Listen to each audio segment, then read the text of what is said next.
Next हम पढ़ेंगे friction. Heading डाल दो फ्रिक्शन। हाँ, फ्रिक्शन। हिंदी में इसको बोलते हैं घर्षण। घर्षण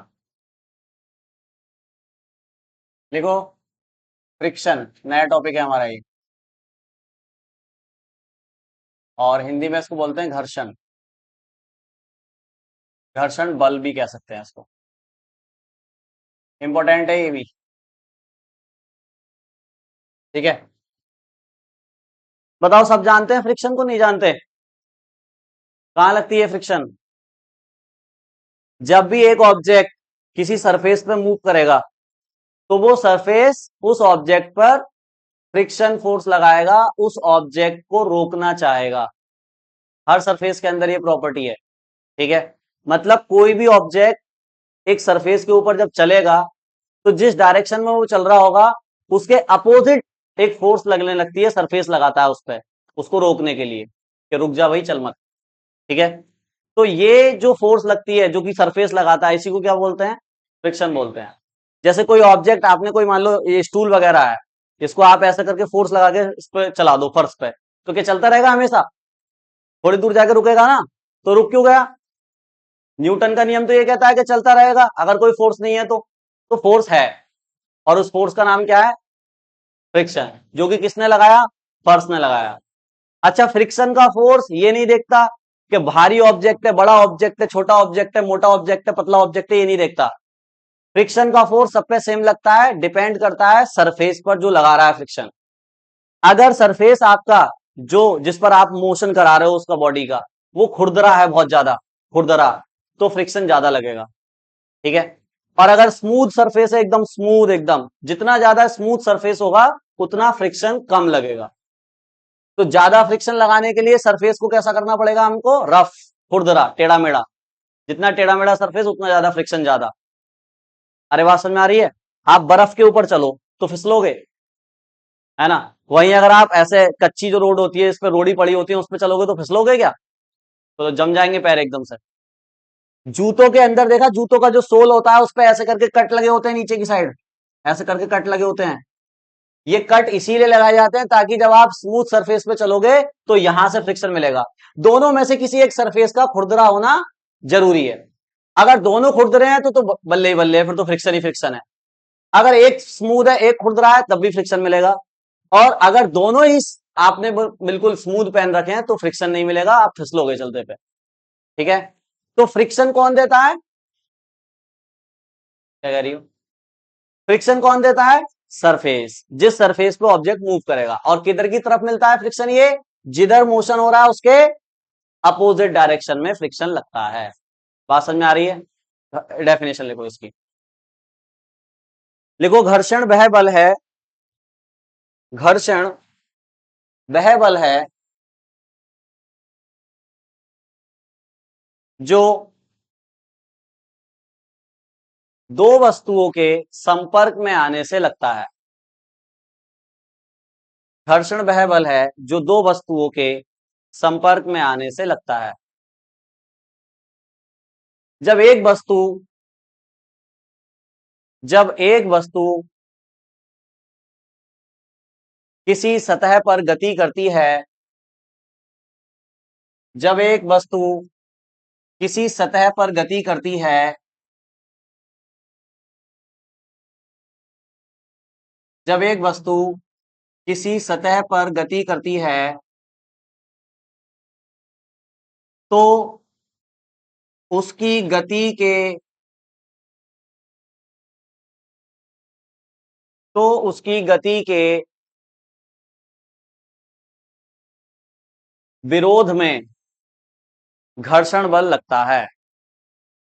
तो उसकी गति के विरोध में घर्षण बल लगता है।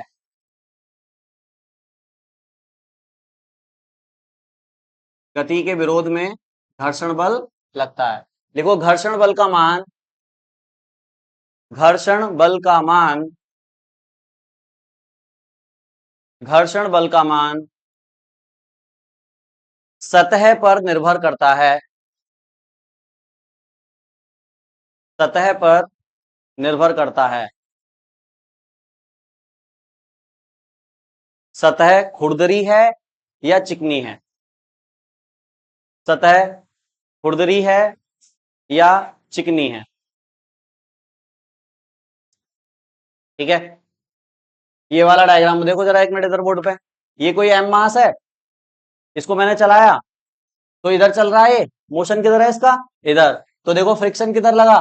दोनों ऑब्जेक्ट के कांटेक्ट लाइन यही है, दोनों ऑब्जेक्ट की, उस कांटेक्ट लाइन के इधर लगा, ये है फ्रिक्शन फोर्स। बात समझ में आ गई? डायग्राम बना लो, इंग्लिश में लिखो। फ्रिक्शन इज ए फोर्स, ये वाला डायग्राम बनाना है। Friction is a force which is applied which is applied when one object is moving on the another object, when one object is moving on the another object.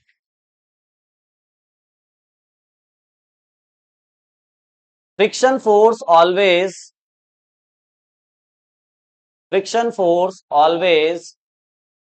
act in the, लिखो ऐसे, friction force always act in the opposite direction of the motion, act in the opposite direction of the motion. It depends upon the nature of surface. It depends upon the nature of surface. Opposite direction of the motion.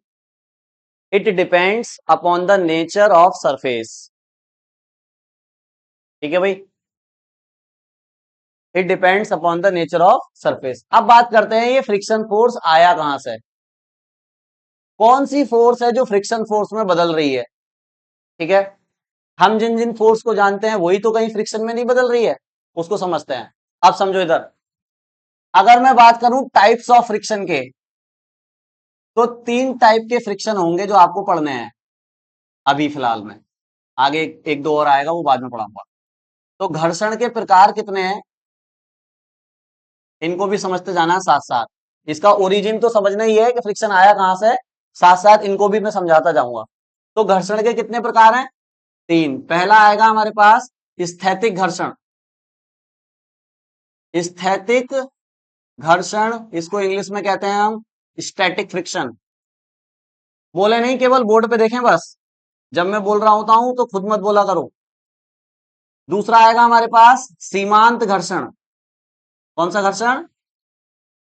एक ही example से तीनों को समझा दूंगा, बहुत आसान है तीनों, देखो समझो। कौन बोल रहा है साथ साथ मेरे? Limiting friction. सीमांत घर्षण को क्या बोलूंगा मैं? Limiting friction. और तीसरा आएगा मेरे पास गतिज घर्षण। तीनों की बारी बारी से डेफिनेशन और फॉर्मूले लिखेंगे। That is kinetic friction. Kinetic friction. अब बोर्ड पे देखो बहुत ध्यान से, इनको मत लिखो अभी, इनको जब मैं लिखवाऊं, जब कहूं लिखो तब लिखना।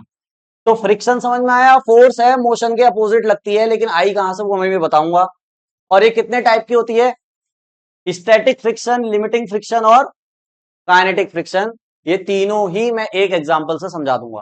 ठीक है, देखो समझो। अभी मान लेते हैं कि ये ऑब्जेक्ट चल नहीं रहा है, रुक जाओ जरा, इसमें मैं रफ कर देता हूं, तो समझ जाएगा वो समझ जाएगा, जो नहीं समझा वो तीनों को ही नहीं समझ पाएगा, क्योंकि एक ही डायग्राम से तीनों समझने हैं। देखो समझो, मान लो पहला डायग्राम में बना रहा हूं, ये कोई सरफेस है, ये रफ सरफेस है, दैट इज फ्रिक्शन लगाएगा ये सरफेस। ठीक है, ऐसा सरफेस है, और इसके ऊपर कोई ये मेरे क्या रख दिया, एक मास रख दिया, एम मास रखा हुआ है मान लेते हैं। सही है। अब मुझे बताओ, अभी ये मास मूव नहीं कर रहा, अभी ये रेस्ट पर है, और ना ही मैं इसको मूव कराने की कोशिश कर रहा हूं, यानी ना ही मैं इस पर कोई फोर्स लगा रहा हूं कि भाई तू मूव कर। तो ना तो ये मूव कर रहा, तो ये आराम से किस पे बैठा हुआ है? रेस्ट में बैठा हुआ है। तो देखते हैं इस मास पर कौन कौन सी फोर्स लग रही है, बताइए। ये सरफेस पर है तो नीचे की हमेशा क्या लगती है, नीचे की तरफ ग्रेविटी तो लगेगी इस पर, इसके मास की वजह से। और उसको क्या मैं बोलता हूं बताओ, कितनी ग्रेविटी होगी? एम इंटू जी। ये ग्रेविटी लग रही है, तो नीचे तो नहीं जा रहा है ये, ऐसा नीचे तो नहीं गिर रहा है, इसका मतलब इसको रोक रहा है कौन? सरफेस। सरफेस कैसे रोक रहा है इसको? सरफेस ऊपर की तरफ इस पे क्या लगा रहा है? नॉर्मल रिएक्शन, प्रतिक्रिया बल जिसको कहते हैं। अब इस प्रतिक्रिया बल को मैं अभी के लिए क्या कह देता हूं? पी। तुम कहोगे भैया तुम तो आर कहते हो, आर भी कहूंगा, अभी के लिए मैं पी कह देता हूं इस वाले नॉर्मल रिएक्शन में। अब बताइए इस कंडीशन में पी और एम जी बराबर है? नहीं है, हाँ, दोनों तो चलो ठीक है। तो इस ऑब्जेक्ट पर एम जी नीचे लग रहा है, नॉर्मल रिएक्शन ऊपर लग रहा है। क्या ये न्यूटन थर्ड लॉ है? क्या ये न्यूटन थर्ड लॉ है, एक्शन रिएक्शन? क्या ये एक्शन रिएक्शन हो रहा है? जो हाँ कह रहा है ना वो बिल्कुल बेवकूफ है, पढ़ाने के बाद भी गलत बता रहा है। ये जो हाँ कर रहे हैं वो गधे हैं बिल्कुल। अब बताइए कौन हाँ कह रहा है? अच्छा, तो मैंने कहा तुमने बोला? देखने से ये थोड़ी कहा कि तुमने बोला। चोर की दाढ़ी में तिनका। तो एक्शन रिएक्शन नहीं है, क्योंकि दोनों फोर्स इस पे बॉक्स पे ही लग रहे हैं। एक्शन रिएक्शन तब होता है जब दोनों अदर अलग अलग बॉडी पे फोर्स लगते हैं, बहुत बार एक्सप्लेन करा है, बहुत सारे एग्जांपल्स है, उस पे नहीं जा रहा अब मैं।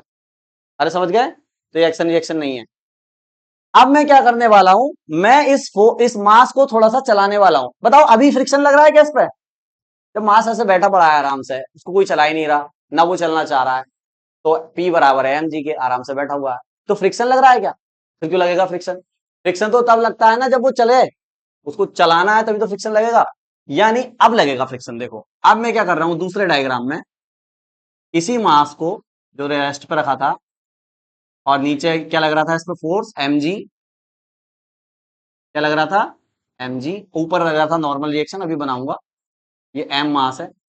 अब मैंने क्या किया, इसको एक बहुत ही छोटी सी फोर्स दी है, बहुत कम फोर्स दी है। ये जो फोर्स मैंने दी है ये वेरी स्मॉल है, वेरी स्मॉल।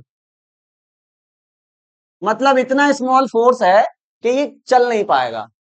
इतना कम फोर्स लगाया है मैंने, लेकिन फोर्स लगाया है। इस केस में फोर्स नहीं था, इस केस में मैंने फोर्स लगाया है। जैसे कोई ऑब्जेक्ट रखा है मेरे हाथ में, मान लो मैंने ऐसा हल्का सा फोर्स लगाया, हल्का सा, बहुत हल्का, ना के बराबर। तो चलेगा तो अभी भी नहीं, भी चलेगा तो ये अभी भी नहीं। लेकिन अब एक चीज होगी, अब फ्रिक्शन अपना रोल दिखाना स्टार्ट करेगा। फोर्स तो लगाई ना आपने, तो चला क्यों नहीं? वो फोर्स कहां गई? वो फोर्स कहां गई, देखो समझो आप। ये जो नॉर्मल रिएक्शन जब रेस्ट में था तो ऊपर लग रहा था, थोड़ी सी ही फोर्स लगाने से ये नॉर्मल रिएक्शन की डायरेक्शन थोड़ी सी क्या हो जाएगी? चेंज हो जाएगी। ओए लड़की, इस नॉर्मल रिएक्शन की डायरेक्शन थोड़ी सी क्या हो जाएगी? चेंज हो जाएगी। जब फोर्स नहीं लगा रहे हैं तो पी और एमजी बिल्कुल अपोजिट है, लेकिन फोर्स लगाते ही ये अब अपोजिट ना रह के थोड़ा सा एंगल पे आएगा। आप समझो जरा, इधर देखो जरा। यानी अब जो पी है, फोर्स लगाने से वो थोड़ा सा किस पे आ जाएगा? एंगल पे आ जाएगा। ऐसे नहीं रहेगा, आप सीधे नहीं, पहले सीधे था, अब ये सीधे नहीं रहेगा। यानी ये फोर्स, इस वाली फोर्स के लगाने से पी पी थोड़ा सा क्या हो गया? चेंज। अब यहीं पे ट्विस्ट आएगा, ध्यान सुन लो, ध्यान सुनो। अरे बादल, पी एंगल पे आ गया। अब मुझे बताओ, जब फोर्स एक एंगल पे लग रही होती है तो उसके दो कंपोनेंट हो सकते हैं, वेक्टर में पढ़ाया था। जब फोर्स किसी एंगल पे होती है तो उसके दो कंपोनेंट होते हैं। एक हिस्सा तो उसका जाता है सीधे वाली फोर्स को बैलेंस करने में, एक हिस्सा उसका जाता है आगे वाली फोर्स को बैलेंस करने में। जिनकी समझ में नहीं आ रहा वो उनको मैं एक एग्जांपल से समझाना चाहूंगा। यहाँ पे देखो जरा, मान लो ये एक गाड़ी है, इसको बड़ी गाड़ी ना समझे, ये खिलौने वाली गाड़ी है, बच्चे वाली। मैं दोनों गाड़ी ऐसी बनाता हूं, सही है। अब ये एक बच्चा है नेकर बनियान में, ठीक है? बच्चा तो नेकर बनियान में ही होगा। चलो देखो, इसके हाथ बना देते हैं। अब ये धागे वाली गाड़ी है, और ये धागा बांध के ये बच्चा इसको खींच रहा है। ये बहुत अच्छा एग्जाम्पल है ना, इसको समझने के लिए कि फोर्स कैसे बटेगी। आप समझो, ये बच्चा इसको खींचेगा तो फोर्स इधर ही तो लगाएगा, इस डायरेक्शन पे। बताइए, धागा जिधर है उधर ही तो फोर्स लग रही है। अब मुझे बताओ, इस फोर्स की वजह से ये गाड़ी आगे भी जा रही होगी, और कभी कभी आगे से उठ भी जा रही होगी थोड़ी सी। आगे से थोड़ी सी उठ भी जा रही होगी, कभी कभी ज्यादा फोर्स लग रही होगी तो उठ जा रही होगी, आगे वाले दो पहिए उठ जा गए, आगे की तरफ उठ गए, हो रहा होगा ऐसा। तो अब मुझे बताइए, आपने तो फोर्स बीच में लगाई है, तो ये फोर्स दो काम कर रही है, गाड़ी को आगे भी लेके जा रही है और गाड़ी को थोड़ा सा ऊपर भी उठा रही है। तो मैं ये कहूंगा कि जब फोर्स किसी एंगल पे लगती है तो उसके दो कंपोनेंट होते हैं, वो दो टुकड़ों में टूट जाती है। एक तो इधर सीधे वाली और एक उसके 90 डिग्री ऊपर, एक बिल्कुल हॉरिजॉन्टल और एक वर्टिकल, एक क्षैतिज और एक ऊर्ध्वाधर, हिंदी में कहूं तो मैं, ठीक है। क्षैतिज वाला गाड़ी को आगे चलाएगा, ऊर्ध्वाधर वाला गाड़ी के पहियों को आगे उठा रहा है ऊपर से। बात समझ में आ गई? तो जब भी फोर्स किसी एंगल पे लगती है उसके दो कंपोनेंट होते हैं, बीच में नहीं है फोर्स, थोड़ी इधर गई और थोड़ी ऊपर गई, बीच में कोई फोर्स नहीं है। बात समझ में आ गई? ऐसा होता है। आप समझो, ये जो ऊपर नॉर्मल रिएक्शन वाली फोर्स थी, जैसे ही हल्का सा फोर्स लगाया ये एंगल पे आ गई, तो अब ये एंगल पे आ गई तो इसका कुछ तो असर आएगा यहां पे, बताओ, सीधे सीधे आएगा, और कुछ असर आएगा इसका 90 डिग्री इधर, मतलब इधर। बताओ भाई, अरे हाँ ना बोलो यार, हाँ ना दोनों ही बोल दिया तुमने तो, एक चीज बोलनी है, हाँ या ना। एक फोर्स का कंपोनेंट इधर जाएगा और एक फोर्स का कंपोनेंट, अरे हाँ या ना, हाँ ना। तो ये वाला जो कंपोनेंट है, इधर देखें जरा, ये वाला जो कंपोनेंट है ये mg को बैलेंस करेगा, अब mg को बैलेंस करेगा। तो अब इसको मैं क्या कह रहा हूं, r, नॉर्मल रिएक्शन। ये किसको बैलेंस कर रहा है, mg।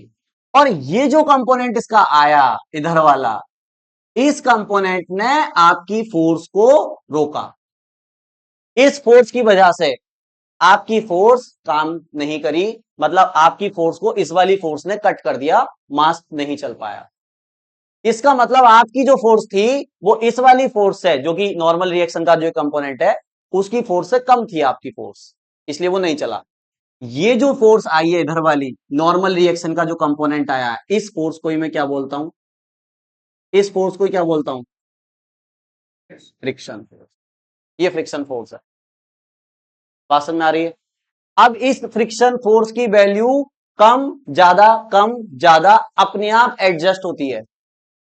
मैंने वेरी स्मॉल फोर्स लगाया था, ये भी वेरी स्मॉल हो गई, काट दिया आपकी फोर्स को। मैं थोड़ी सी और ज्यादा लगाऊंगा, ये थोड़ी सी और ज्यादा हो जाएगी, फिर काट देगी आपकी फोर्स को। लेकिन एक फोर्स तो मैं ऐसी लगाऊंगा जिससे इस मास को चलना ही पड़ेगा। मतलब पहले जो मैं छोटी छोटी फोर्स लगा रहा हूं, जैसे 1 न्यूटन लगाया नहीं चला, 2 न्यूटन लगाया नहीं चला, 3 न्यूटन लगाया नहीं चला। 1 न्यूटन पे क्यों नहीं चला, क्योंकि फ्रिक्शन फोर्स भी कितनी हो गई, 1 न्यूटन, कैंसल। 2 न्यूटन पे क्यों नहीं चला, फ्रिक्शन फोर्स भी कितनी हो गई, 2 न्यूटन। लेकिन क्या बढ़ती रहेगी, बढ़ती रहेगी, एक टाइम पे तो उसको चलना ही पड़ेगा। तो फ्रिक्शन फोर्स बढ़ते बढ़ते बढ़ते बढ़ते एक मैक्सिमम पॉइंट तक जा सकती है, उससे ज्यादा अगर मैं फोर्स लगाऊंगा तो उसको फ्रिक्शन फोर्स नहीं काट सकती, मास को चलना पड़ेगा। मान लेते हैं 10 न्यूटन इसकी मैक्सिमम लिमिट है फ्रिक्शन फोर्स की, तो मैं 9 का फोर्स लगाऊंगा चलेगा, 8 का लगाऊंगा चलेगा, 7 का लगाऊंगा चलेगा। मुझे इसको चलाने के लिए कितना लगाना है, 10 से ज्यादा, 10 से ज्यादा, 10 का लगाऊंगा तब भी नहीं चलेगा, 11 का लगाऊंगा तो चलेगा, 12 का लगाऊंगा तो चलेगा। बात समझ में आ रही है? बात समझ में आई? फ्रिक्शन फोर्स कहां से आई, समझ में आ गई कहानी? अब मुझे बताओ, ये 1 न्यूटन, 2 न्यूटन, 3 न्यूटन, ये जो मैं फोर्स लगा रहा था इन पे नहीं चल रहा, क्योंकि ये जो फोर्स है इसको फ्रिक्शन फोर्स खत्म कर रही है, और ऑब्जेक्ट रेस्ट का रेस्ट में ही है। रेस्ट में ऑब्जेक्ट रहेगा जब तक, यानी रेस्ट में जो फ्रिक्शन काम कर रही है ऑब्जेक्ट के, उस फ्रिक्शन को क्या कहा जाता है, स्टैटिक फ्रिक्शन। मतलब ये जो 9 न्यूटन तक की जो वैल्यू है, 9 न्यूटन तक की, 10 नहीं 9 तक की, ये सारी की सारी किसकी वैल्यू है, स्थैतिक घर्षण का मान है। स्थैतिक घर्षण तब लगता है जब वस्तु किसमें रखी होती है, रेस्ट में, जैसे ये रखी है, रेस्ट में है लेकिन फ्रिक्शन लग रहा है, क्योंकि फोर्स लगा रहे हो ना तुम, इस पे नहीं है कोई भी फ्रिक्शन, क्योंकि फोर्स ही नहीं लगा रहे थे। तो 5 न्यूटन फोर्स लगाया तो 5 न्यूटन फ्रिक्शन भी लगा, ये कौन सा फ्रिक्शन है, स्थैतिक घर्षण। 6 न्यूटन फोर्स लगाया तो 6 न्यूटन फ्रिक्शन भी लगा, ये कौन सा फ्रिक्शन है, क्या ऑब्जेक्ट मूव कर रहा है 6 न्यूटन पे, 7 पे कर रहा है, 8 पे कर रहा है। तो ये कौन सा फ्रिक्शन रोक रहा है इसको? तो स्थैतिक घर्षण वह घर्षण बल है जब वस्तु विराम अवस्था में होती है तब लगता है। अभी बता, 10 पे आ रहे हैं, अभी देखते हैं। 9 तक तो नहीं चलेगा, तो 9 तक तो कौन सा फ्रिक्शन लगेगा इस पे? स्टैटिक फ्रिक्शन लगेगा। तो पहले स्टैटिक फ्रिक्शन को लिख लो ना, स्टेप बाय स्टेप चलते हैं, फिर अगले भी 2 फ्रिक्शन और हैं। ठीक है, देखते हैं। हाँ ये, अब आप हेडिंग लिख लो, पहले ये लिख लो टाइप्स ऑफ फ्रिक्शन, और पहली हेडिंग लिख लो। टाइप्स ऑफ फ्रिक्शन लिख के पहली हेडिंग लिख लो, बारी बारी से समझो। लिखिए, स्थैतिक घर्षण बल, स्थैतिक घर्षण बल, स्थैतिक घर्षण बल वह घर्षण बल है, स्थैतिक घर्षण बल, ये जो आज नहीं आया ना, उन्होंने बहुत बड़ी गलती करी है, क्योंकि अब पूरे चैप्टर में यही पढ़ाऊंगा तीनों चीजें। स्थैतिक घर्षण बल वह घर्षण बल है जो वस्तु की विराम अवस्था में लगता है। स्थैतिक घर्षण बल वह घर्षण बल है जो वस्तु की विराम अवस्था में लगता है, जो वस्तु की विराम अवस्था में लगता है। इसे इसे एफ एस से प्रदर्शित करते हैं, एफ एस। और देखो, इधर देख लो, ये जो फ्रिक्शन फोर्स मैंने इधर बनाया है, ऐसे नहीं लगता है ये। इसको बिल्कुल यहां ले आओ नीचे सरफेस पे, मतलब इस ऑब्जेक्ट और इस ऑब्जेक्ट की बाउंड्री पे, वो बाउंड्री यही तो है, बाउंड्री पे लगेगा। और इसका सिंबल क्या होगा? F S. एस मतलब स्टैटिक। इसे एफ एस से प्रदर्शित करते हैं, लिख लो, इंग्लिश में लिखो। हाँ हाँ, लिखो, static friction is a friction, static friction is a friction, diagram बना लो भैया दोनों। Static friction is a friction which is applied on the object, which is applied on the object, which is applied on the object when object is on the rest, which is applied on the object when object is on the rest, when object is on the rest। Diagram भी बना रहे हैं आप? बना, when object is on the rest। ठीक है, it is represented by F S, small F बनेगा और नीचे बेस में उसके एस बनेगा। It is represented by small F S, small F S. एक लाइन और लिखो, static friction is, static friction is, ये लिखा तो है, एक लाइन और लिखो, static friction is self adjustable, static friction is self adjustable, static friction is self adjustable. हाँ दोनों बनाने हैं। मुझे एक बात बताओ, इस वर्ड का मतलब बता दो यार, अगर समझ गए हो तो। मैंने ये बोला कि ये स्टैटिक फ्रिक्शन जो है, स्टैटिक घर्षण, ये सेल्फ एडजस्टेबल है, खुद ब खुद एडजस्ट हो जाता है। सही बात है क्या? बताइए कैसे? ये सेल्फ एडजस्ट हो जाता है, खुद ब खुद एडजस्ट हो जाता है, एफ एस। सही बात है गलत बात है?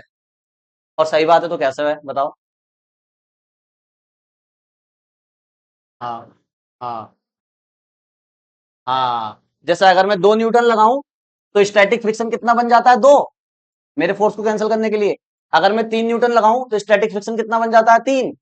तो हुआ ना सेल्फ एडजस्टेबल। 4 भी बन जाएगा, 5 भी बन जाएगा, हमने लिमिट सेट कर रखी है 10 तक बन सकता है बस। ठीक है, 10 से ऊपर नहीं बन सकता।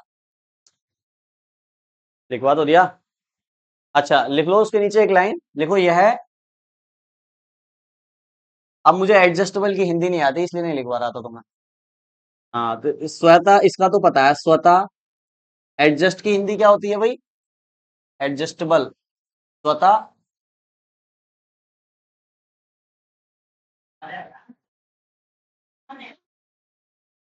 बुक में मुझे ढूंढना पड़ेगा कहाँ पे, पता ना कहाँ मिलेगी। स्वतः परिवर्तनशील, ऐसे लिख लो, स्वतः परिवर्तनशील, मतलब खुद बदल सकती है। Self adjustable. बना लिए डायग्राम? जल्दी बनाओ। इधर देखो। अब हमने ये समझ लिया कि स्टैटिक फ्रिक्शन क्या होता है और कैसे आता है। जो नॉर्मल रिएक्शन है वही स्टैटिक फ्रिक्शन देता है ना। अब इधर समझो। स्टैटिक फ्रिक्शन सेल्फ एडजस्टेबल है, चेंज होता रहता है। इधर समझो जरा। ये मास है, चेंज तो होता रहेगा, बढ़ता तो रहेगा, लेकिन एक पॉइंट तक ही बढ़ेगा, उसके बाद नहीं बढ़ेगा, क्योंकि उसको चलना पड़ेगा फिर अगर मैं ज्यादा फोर्स लगा दूंगा तो, है ना। तो मान लेते हैं ये 9 तक बढ़ा और 10, 10 है इसकी लिमिटिंग वैल्यू, 10 तक ही बढ़ सकता है स्टैटिक फ्रिक्शन, उसके बाद नहीं बढ़ सकता। ठीक है। तो मान लो मैंने 7 लगाया नहीं चला, 8 लगाया नहीं चला, 9 लगाया नहीं चला, 10 लगा दूं तो क्या होगा? चलेगा नहीं चलेगा? 10 ही लगा दिया। अगर मैं इस पर फोर्स लगा दूं 10 न्यूटन का, 10 ही न्यूटन का फोर्स लगा दिया, लो अब बताओ चलेगा या नहीं चलेगा? स्टैटिक फ्रिक्शन की लिमिट कितनी है, कितने तक बढ़ सकता है वो? हमने कितनी मान रखी है? 10 मान रखी है। आपने फोर्स भी कितना लगा दिया? क्या होगा? क्या लगता है क्या होगा बताओ? चलना चाहिए अब नहीं चलना चाहिए?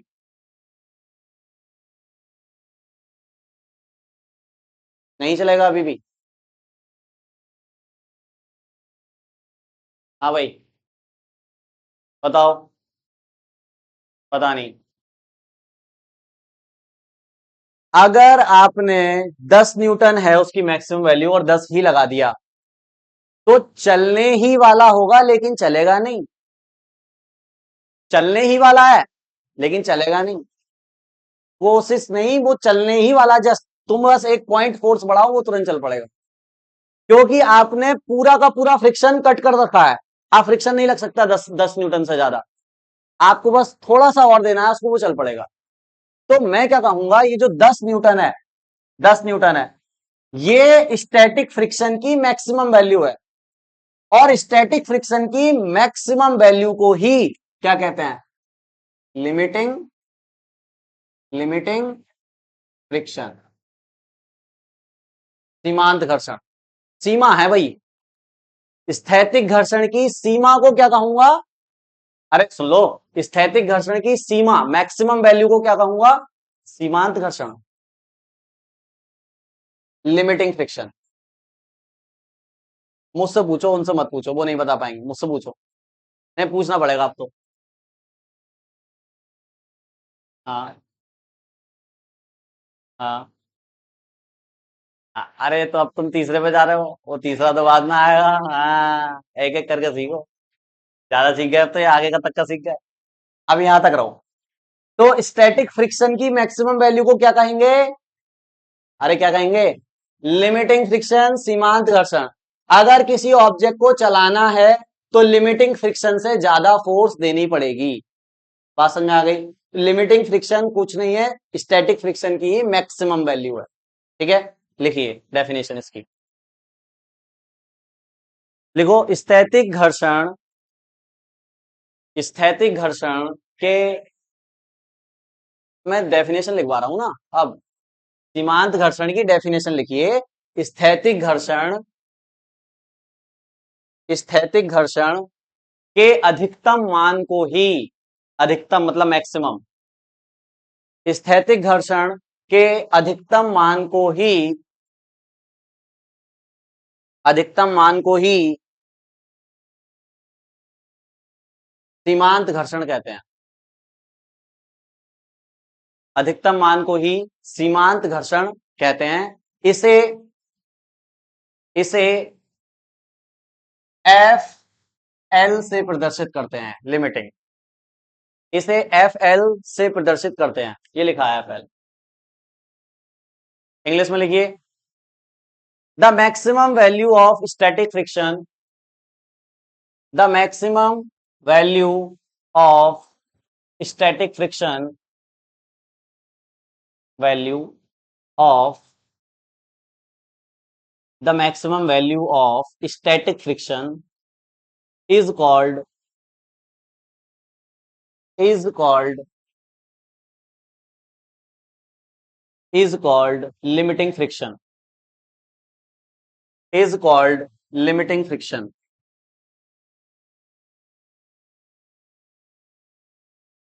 Is called limiting friction. देखिए जरा इधर, ये जो मैंने फोर्स लगाया है ये 10 न्यूटन के बराबर है मान लेते हैं। तो अब इस मास पे कौन सा फोर्स लग रहा होगा इधर, कौन सा फ्रिक्शन, लिमिटिंग फ्रिक्शन लग रहा होगा ना। इस कंडीशन में मास चलने ही वाला होगा, चलने ही वाला है, लेकिन चला नहीं है, चलने ही वाला है। ठीक है, ये वाला डायग्राम बना लो, चलने ही वाला है। It is represented by F L, लिख लिया था ना F L, it is represented by F L, line लिख लेना, लिखो ना यहाँ पे it is represented by F L, कहाँ लिख रही हो,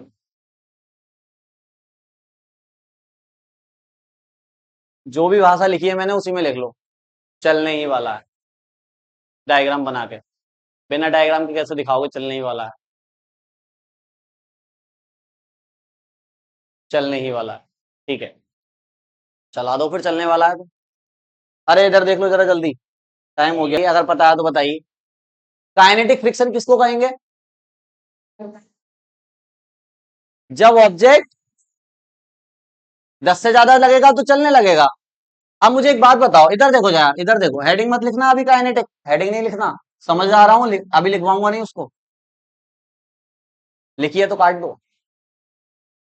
मैंने कब कहा हेडिंग लिख लो, मैंने अभी इसकी हेडिंग बताई नहीं, इसका पहले फॉर्मूला तो बता दूं अभी, लेकिन समझाने के लिए पहले उसको बता देता हूँ। अब देखो इधर, अब ये एम मास है, ठीक है भैया। अब मैंने इस पे जो फोर्स लगाया, अब मैंने इस पे जो फोर्स लगाया, अच्छा खासा फोर्स है, 15 न्यूटन का फोर्स है मान लो, या 11 या 12 न्यूटन का फोर्स है, लिमिटिंग फ्रिक्शन से ज्यादा का फोर्स लगाया है, तो ऑब्जेक्ट अब चलेगा नहीं चलेगा, चलेगा, चलेगा, बिल्कुल सही है, चलेगा। मान लेते हैं कितनी स्पीड से चल रहा है, v स्पीड से चल रहा है मान लेते हैं। अब बताइए, जब ऑब्जेक्ट चल रहा होगा तब क्या उसमें फ्रिक्शन लग रहा होगा पीछे की तरफ, या नहीं लग रहा होगा, अरे तभी तब भी तो लगेगा, तभी तो रुकेगा ऑब्जेक्ट, अगर फ्रिक्शन खत्म, हाँ अभी भी पीछे की तरफ फ्रिक्शन लगेगा, लेकिन देखो अगर ये फ्रिक्शन नहीं लगा तो रुकेगा कैसे फिर वो, ये स्टूल है, ये स्टूल है, ये लगा दी मैंने, लिमिटिंग फ्रिक्शन से ज्यादा फोर्स लगाई थी तो चलने लगा, लेकिन रुक भी तो गया। रुक क्यों गया, क्योंकि चलते चलते भी एक फ्रिक्शन लग रहा था, चलते चलते जो फ्रिक्शन लगता है उसको बोलते हैं काइनेटिक फ्रिक्शन। अब जो होशियार होगा वो बताएगा, जो होशियार होगा वो बताएगा कि ये जो काइनेटिक फ्रिक्शन लग रहा है, यानी काइनेटिक फ्रिक्शन कब लगता है, जब ऑब्जेक्ट चल रहा होता है, इसको किससे दिखाते हैं, एफ के से, जब मूवमेंट हो रहा होगा तब लगेगा। क्या ये एफ के सबसे ज्यादा फ्रिक्शन है, कौन है इनमें सबसे ज्यादा, मतलब सबसे बड़ी वैल्यू किसकी रही अब तक, आपने 3 फ्रिक्शन देख लिए, आपने एफ एस को देखा, आपने एफ एल को देखा, आपने अब एफ के को भी देख लिया। अगर पूछा जाए कि सबसे ज्यादा वैल्यू किसकी होगी, सबसे ज्यादा फ्रिक्शन कौन सा है, एफ एस था, एफ एल था, या एफ के है, तो सबसे ज्यादा वैल्यू किसकी रही होगी बताइए, एकदम से मत बताओ, थोड़ा सा दिमाग लगा लो, सबसे बड़ा कौन रहा इनमें, सबसे बड़ा कौन रहा बताइए।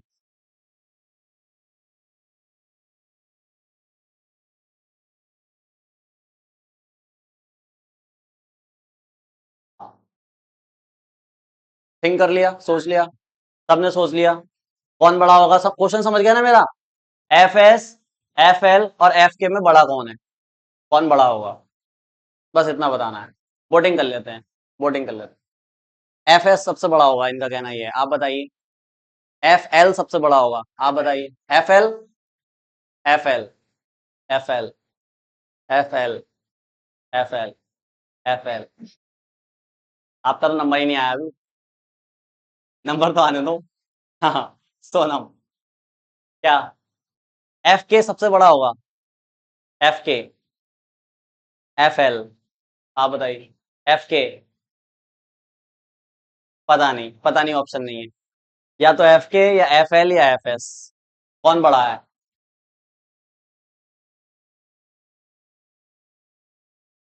एफ एल सबसे बड़ा होगा। देखो जिन्होंने एफ एल बताया इसका मतलब उनका दिमाग थोड़ा चला, मतलब उनके दिमाग पे लिमिटिंग फ्रिक्शन से ज्यादा फोर्स लग गई है, चलने लगा है। ठीक है, लेकिन जो एफ के बता रहे हैं वो कहीं ना कहीं अभी भी उन पे फ्रिक्शन लग रहा है। वो फ्रिक्शन हटाओ। देखो कैसे, जैसे मैं एक एग्जाम्पल से समझाता हूँ। मान लो एक ठेला खड़ा हुआ है, ठेला, ठेला देखा आपने, सही है। अभी ठेला खड़ा है, तो ठेले को चलाने के लिए मुझे ज्यादा फोर्स लगानी पड़ेगी, स्टार्ट करने, इसको धकेलने के लिए। लेकिन जब वो एक बार चल जाएगा, तो क्या फिर मुझे उतनी फोर्स लगानी है या कम लगानी है? अब कम लगानी है ना। इसका मतलब लिमिटिंग फ्रिक्शन ही मैक्सिमम थी। जब एक बार चलने लगा मास, तो उसके बाद तो उतनी फोर्स मुझे नहीं लगानी है ना। जैसे मान लो मैंने 15 न्यूटन का फोर्स लगा के इसको चलाया था, अब उतनी ही स्पीड बैलेंस करने के लिए 15 ही लगाती रहनी पड़ेगी क्या? अब तो कम लगानी पड़ेगी ना। तो कम क्यों लगानी पड़ रही है? क्योंकि एफ के उतना नहीं है जितना एफ एल था। तो एफ एल जो कि लिमिटिंग फ्रिक्शन है, वो सबसे मैक्सिमम होता है। यानी देखो, इधर समझो, स्टैटिक फ्रिक्शन तो सबसे ज्यादा हो ही नहीं सकता। लिमिटिंग से तो ऑलवेज कम ही रहेगा, या तो लिमिटिंग के बराबर हो जाएगा या लिमिटिंग से कम रहेगा। लिमिटिंग से ज्यादा तो कभी भी ये हो नहीं सकता ना, एफ एस, सेल्फ एडजस्ट वाला। तो आप क्या कर रहे हैं, ग्राफ देखिए जरा, इसका ग्राफ देखिए। लिमिट स्टैटिक फ्रिक्शन आप बढ़ाते जा रहे हैं, बढ़ाते जा रहे हैं, स्टैटिक फ्रिक्शन बढ़ता जाएगा, बढ़ता जाएगा, बढ़ता जाएगा, एक पॉइंट पे लिमिट आ गई। इससे ज्यादा स्टैटिक फ्रिक्शन नहीं बढ़ेगा, इसको लिमिटिंग फ्रिक्शन कहूंगा। अब आपने लिमिटिंग फ्रिक्शन से भी ज्यादा फोर्स लगा दी, तो अब जो होगा, लिमिटिंग फ्रिक्शन से ग्राफ नीचे गिरेगा काइनेटिक फ्रिक्शन पे, और ये फ्रिक्शन कांस्टेंट हो जाएगा पूरे मोशन में। यानी जो एफ के है वो कांस्टेंट रहेगा, ये लिमिटिंग से कम है और छोटे छोटे स्टैटिक से ज्यादा है। यानी ये बीच का कोई फ्रिक्शन है, लिमिटिंग से कम है। सबसे बड़ा फ्रिक्शन होगा लिमिटिंग फ्रिक्शन। चलाने के लिए सबसे ज्यादा फोर्स लगेगी, लेकिन चल जाएगा तो उतनी फोर्स नहीं लगेगी। बात समझ में आ गई? अब मैं क्या करूंगा, आपको लिमिटिंग, इसकी काइनेटिक फ्रिक्शन की अभी डेफिनेशन नहीं करा रहा हूं, क्योंकि मैं पहले लिमिटिंग फ्रिक्शन का आपको फॉर्मूला ड्राइव कराऊंगा, इसके कुछ न्यूमेरिकल करेंगे। ठीक है, उसके बाद काइनेटिक पे जाएंगे। अच्छा एक चीज बताओ जरा, अगर मैं ऐसे लिख दूं तो कोई बुरा मान गया क्या? देखियो, ये कौन सा फ्रिक्शन है? स्टैटिक। ये हमेशा छोटा होगा, किससे? लिमिटिंग से छोटा होगा हमेशा, और बराबर भी हो सकता है। बताइए सही लिखा है गलत लिखा है? हमेशा छोटा रहेगा, और एक पॉइंट पे आके एफ एल और एफ एस बराबर भी हो सकते हैं। जब ऑब्जेक्ट चलने ही वाला हो तो बराबर हो जाएगा, लेकिन फिर नहीं होगा, फिर काइनेटिक आ जाएगा, चल जाएगा उधर। तो ये बात मैंने बिल्कुल 100% सही लिखी है। ये आपकी समझ में आ गई? इसको लिख लो, और बाकी मिलते हैं कल लिमिटिंग फ्रिक्शन के फॉर्मूले के साथ। सही है, कल इसका फॉर्मूला ड्राइव कराएंगे। इतना पढ़ के आना भैया। चारों मैंने वो तीनों फ्रिक्शन मैंने आपको क्लियर कर दिए।